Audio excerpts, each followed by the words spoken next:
Could you state your name, please? Dan Martin. And Dan, how long have you been a part of Rotary? I joined the Huntington, West Virginia Rotary Club in 1986. All right. And tell me about your experience at Huntington in 1986. Quite a larger club than the Buckhannon Club. Over the years, Huntington's averaged somewhere around 240, 250 members. Oh, wow. So Monday noon meetings downtown. Yeah. And easily 100 to 125, 130 would be at meetings on a Monday. And quite a large variety of programs over the years and things. Yeah. Fairly formal setup, in that location. Yeah. And how did you get involved with Rotary in Huntington? Was asked by one of the physicians in town, where I was involved in teaching and then serving as an athletic trainer at Marshall. One of the physicians asked if I wanted to join, and had thought about it. I'd known about Rotary for some time, and he asked, and so Dr. Jose Ricard was my sponsor. And so he sponsored me in the fall of '86, and then by the time you go through the channels, and at that time you had to have specific classifications and everything, and they looked at numbers, and when it got through all of the process, then in December of '86, it was made official and joined. Right. So then you came to Buckhannon in what year?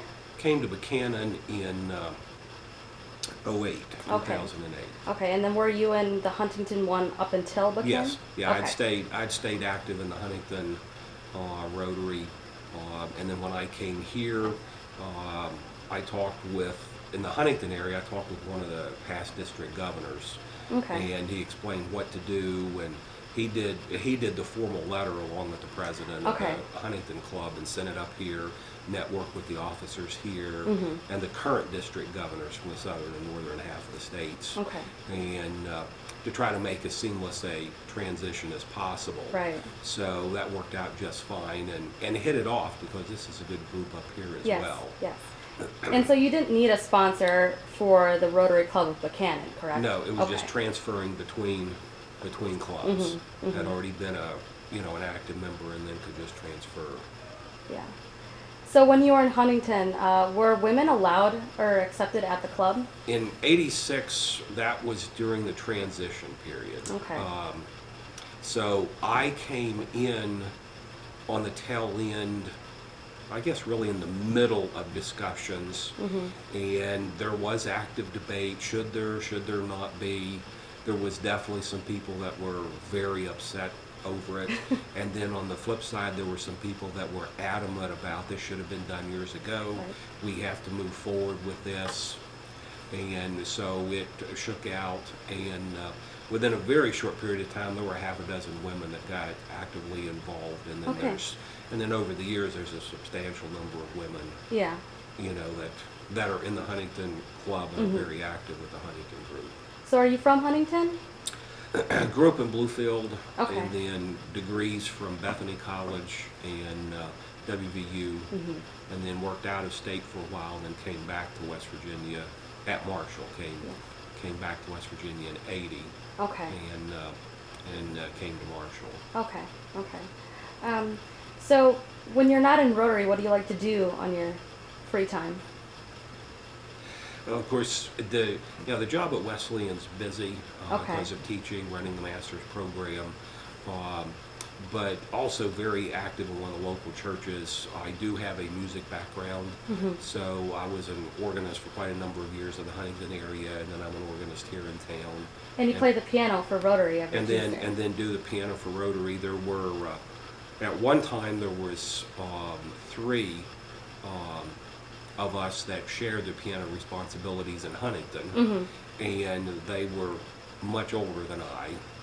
And when I came here, there were a couple of people sharing responsibilities. And when I left Huntington, I was the only one still actively playing, and I'm the only one still actively playing in Buckhannon. But that's fun to do, just to be part of it, and to. And you've had how many years of perfect attendance now?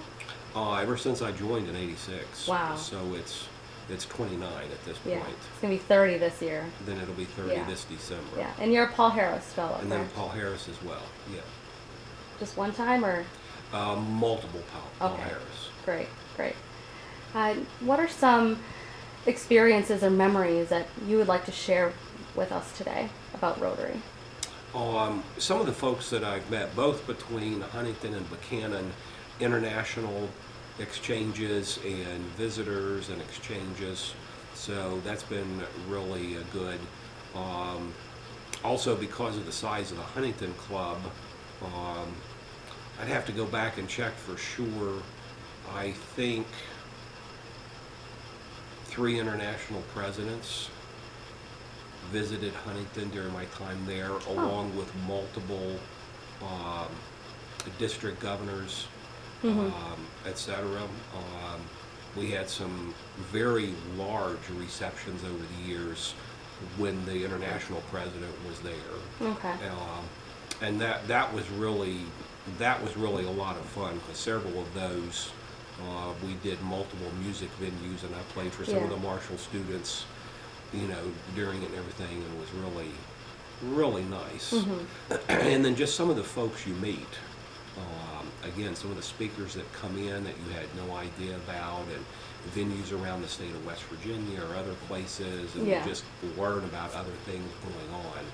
It's nice. Yeah. It's a lot of fun.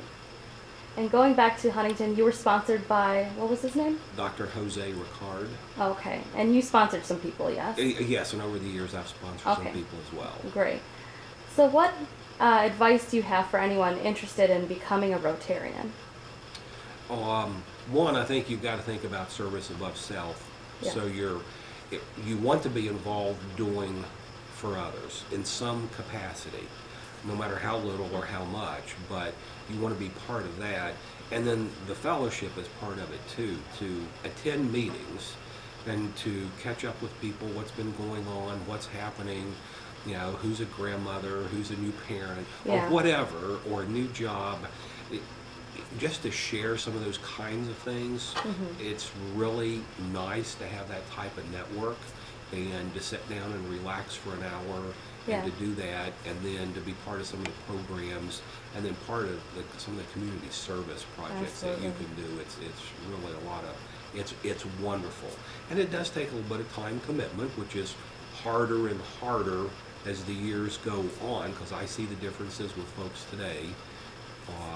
In 2016 compared to 1986 when I joined. It's just harder to get people to meetings and to do things. It's just a busier time. Yeah, absolutely. All right, well, thank you so much for Sure. being here today. I appreciate it. Sure.